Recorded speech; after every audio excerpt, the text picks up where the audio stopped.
Mzee wangu, rafiki yangu kabisa. Sasa nilivyosema huko, Mheshimiwa Rais akaniambia nije nikushike na mkono. Nije nikushike na mkono. Mkono wake huu hapa. Hapa 5. Na nitakachofanya, kwa sababu Banana ndo anakuangalia, na nitampa hela. Same amount. Yeye atakava mambo mengine yale ya sasa, anatakiwa kukupeleka hospitali, anatakiwa nini.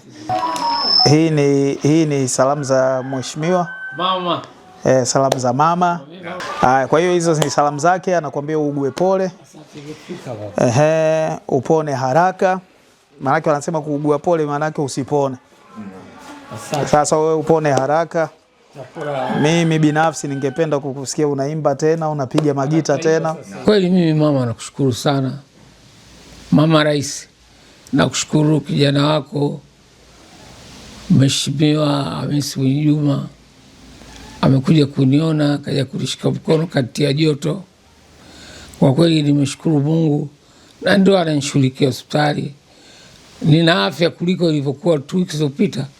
Nipata matatizo ya gesi, kwa kweli pata tabu. Asante, mkono wa mama nimeupata.